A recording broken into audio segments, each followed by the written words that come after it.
Hi friends, welcome to Biology Simplified Tamil, class 9 and 10. நான் உங்க Senthilnathan.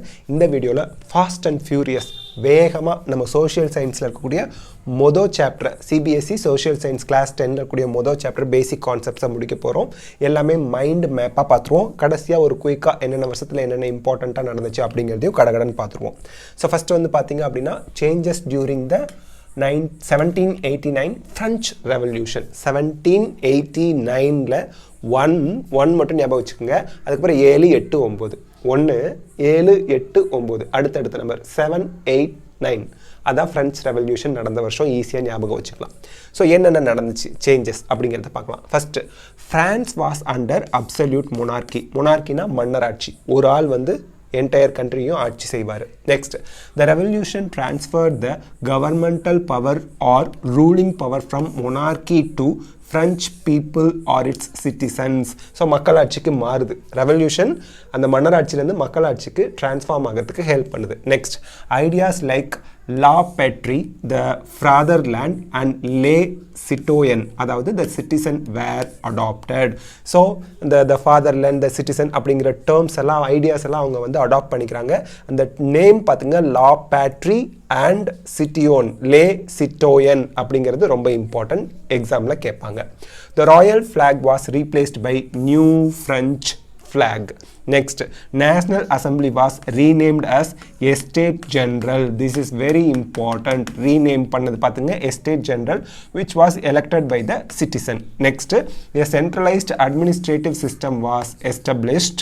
So administrative system அப்படிங்கிறது அந்த நாட்டை ஆளும் கூடிய அந்த அதிகாரிகள் கொண்ட அமைப்பு.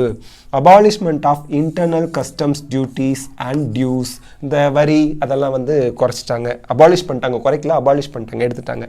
Uniform weights and measures were adopted. So kilogram அந்த கிராம் இந்த கிராம் SI யூனிட் அது இதுன்னு லொட்டு லொஸ்க்குலாம் சொல்கிறல அதெல்லாம் யூனிஃபார்மாக எல்லாம் அடாப்ட் பண்ணிக்கிட்டாங்க.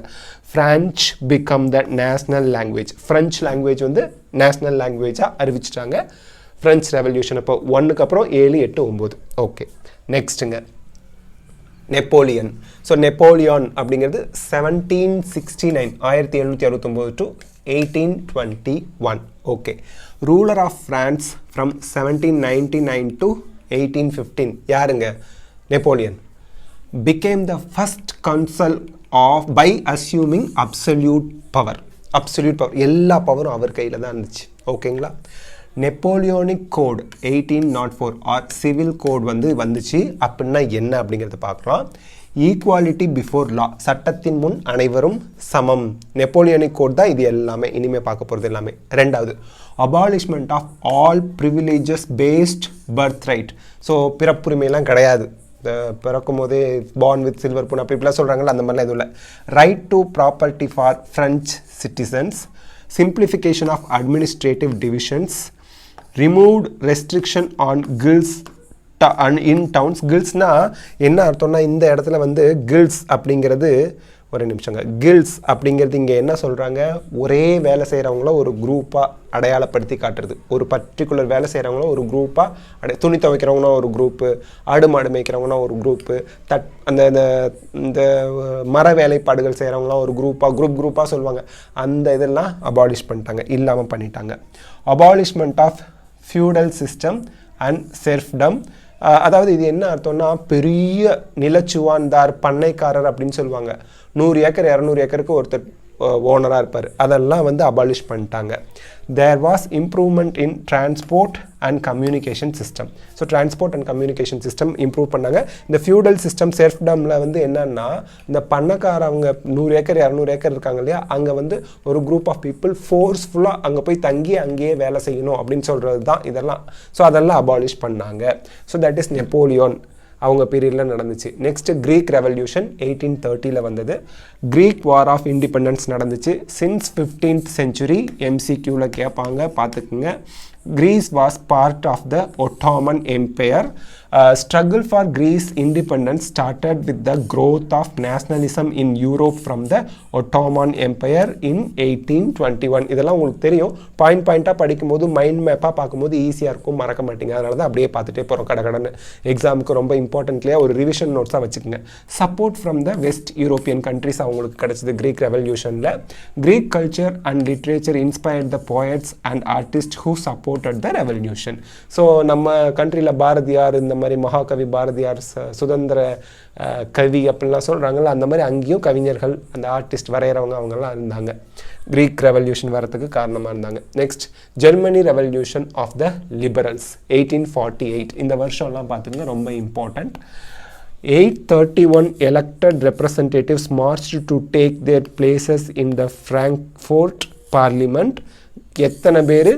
831 elected representatives drafted a constitutions for German nation based on the constitutional monarchy. So மொனார்க்கினா மன்னராட்சி, ஒருத்தர் தலைமையில் ஆட்சி செய்கிறது. Prussian King Frederick Wilhelm IV rejected their demands. The parliament mainly took interest in the workers and artisans as it was largely dominated by the middle class members. அதனால் அவங்க சொல்கிறது தான் அக்செப்ட் பண்ணிக்கிட்டாங்க. So troops forcibly disbanded the assembly. So அசம்பிளியை disband பண்ணிட்டாங்க. ஃபோர்ஸஸ்னால் அந்த படைகள். யூனிஃபிகேஷன் ஆஃப் ஜெர்மனி 1866லேருந்து 71 வரைக்கும். Efforts were made by the middle class Germans to unite the different regions of German confederation into national ஸ்டேட்டாக மாற்றுறதுக்கு அவங்க இது பண்ணாங்க, காரணமாக இருந்தாங்க. These efforts were suppressed by the monarchy and military and the landowners in the Prussia. So monarchy மன்னராட்சி, மன்னர், military force and the forces, and landowners-na அந்த பெரிய பெரிய land lords அப்படிம்பாங்க அவங்க. The national unification was taken under by the leadership of Prussia. Otto von Bismarck of Prussia played the role of main leader in the act of nation building.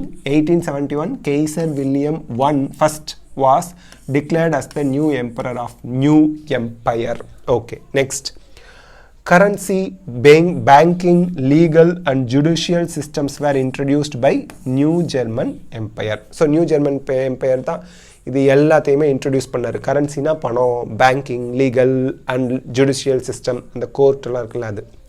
The unification of Germany established Persian dominations in Europe. So இதெல்லாம் நம்ம பார்த்துக்கணும். Okay, next unification of Italy 1859லேருந்து 1870 வரைக்கும். Mid 19th சென்ச்சுரியில் நடந்துச்சு. It was divided into 7 state. எது? Italy. Only Sardinia Piedmont was ruled by an Italian princely house.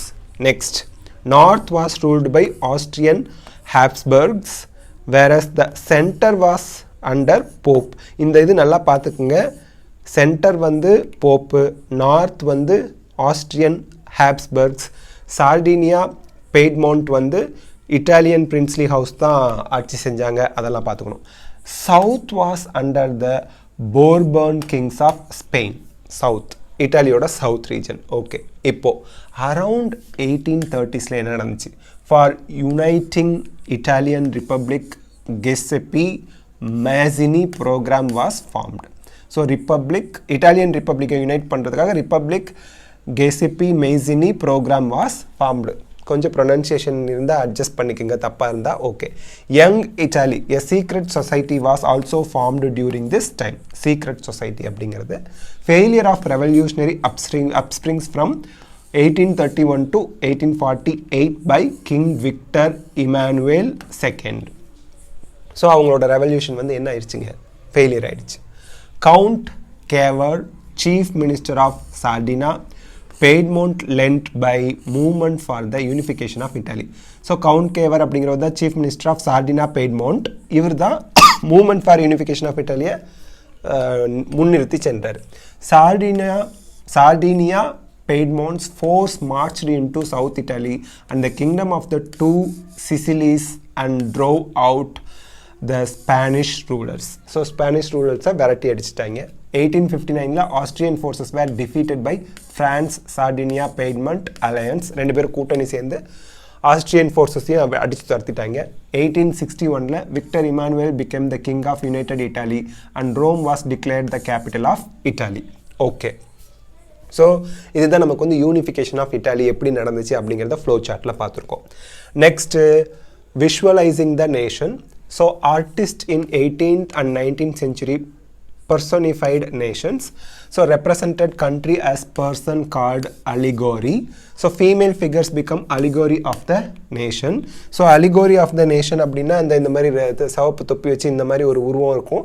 இவங்க தான் allegory of the nation அப்படினு சொல்வாங்க.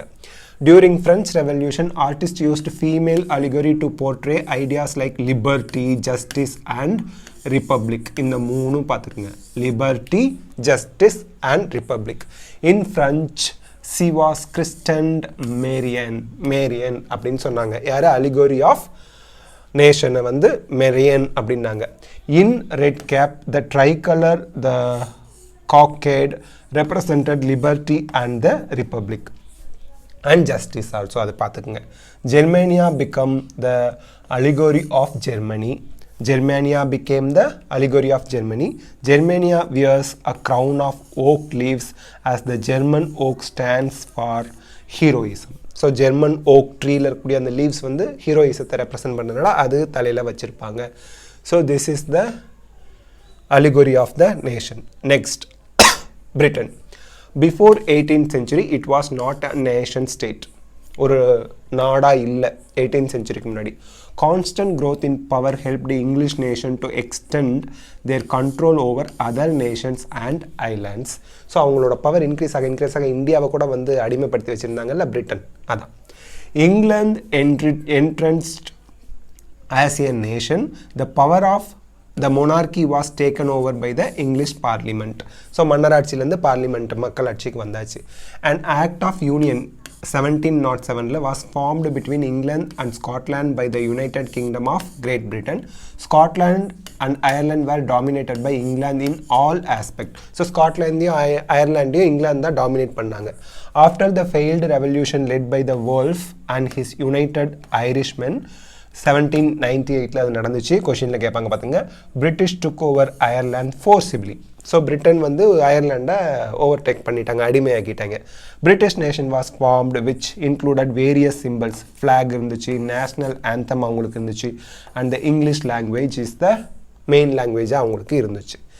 இப்போது கடகடன்னு இந்த பாயிண்ட்ஸ் பார்த்தலாம். 1707 என்ன சார் நடந்துச்சு? Act of Union between England and Scotland resulted in the formation of the United Kingdom of Great Britain. England and Scotlandக்கு இடையில நடந்தது யூனியன், Act of Union நடந்துச்சு. 1789 the French Revolution நடந்துச்சு. 7, 8, 9 ஞாபகம் வச்சுக்கோங்க. 1797 Napoleon invades Italy. Napoleonic Wars begin. அவர் நடத்தின போர்கள்லாம் நடக்க ஆரம்பிச்சது. 1801 Ireland was forcibly incorporated into United Kingdom. So Ireland வந்து யுனைடெட் கிங்டம் என்ன பண்ணிட்டாங்க, அவங்களோட இன்க்ளூட் பண்ணிட்டாங்க. Napoleonic code or the civil code was introduced abolishing privileges based on birth, upheld equality before law and secured right to property. Okay, next 1814 to 1815 defeat Napoleon by European powers, Britain, Prussia, Russia and Austria. So European பவர்ஸால் Napoleon வந்து defeat ஆயிட்டார். Defeat of Napoleon defeat தோற்கடிக்கப்பட்டார். 1815 the European powers met at Vienna to draw up a settlement for Europe. The Treaty of Vienna was signed. இது ரொம்ப முக்கியம். Treaty of Vienna எப்போ sign பண்ணாங்க? 1815. 1815 conservative regimes were set up. 1821 Greek struggle for independence begins. So struggle for independence, அதாவது சுதந்திரத்துக்காக போராடுறது start ஆகுது. 1830 the July Revolution sparked an upspring in Brussels which led to Belgium breaking away from the United Kingdom of Netherlands. So நெதர்லாண்ட்லேருந்து Belgium break ஆகி போகுது 1830. 1830s Giuseppe Mazzini had sought to put together a coherent program for a unitary Italian republic. Economic hardship in Europe. Economic hardshipனா அவங்களுக்கு பொருளாதாரத்தில் மிகப்பெரிய problem இருந்துச்சு, கஷ்டம் வந்துச்சு. 1832 Treaty of Constantinople was signed and Greece was recognized as an independent nation. 1832 Greece தனி நாடாக போயிடுச்சு. 1848 reunification of French monarch நடந்துச்சு. again 1848 831 elected representatives marched towards the Frankfurt Parliament and drafted the constitution for a German nation நடந்துச்சு. Then 1852 to 1860 Chief Minister Cavour became the Prime Minister of Piedmont of Italy. 1859 to 1870 unification of Italy நடந்துச்சு. 1861 Victor Emmanuel II was proclaimed King of United Italy. 1864 Bismarck fought சண்டை போட்டார் war against Denmark and took control of Schleswig. 1866 to 1871 unification of Germany நடந்துச்சு. An assembly comprising the princes of the German states, representatives of the army, important Prussian ministers including the chief minister Bismarck gathered in the Hall of Mirrors at Versailles to proclaim the new German Empire headed by Kaiser William I of Prussia. 1867 Habsburg ruler granted more autonomy to the Hungarians. So Hungarians நிறைய சுதந்திரம் கொடுத்தார். Okay. 1905 Slav nationalism gathers force in the Habsburg and Ottoman empires.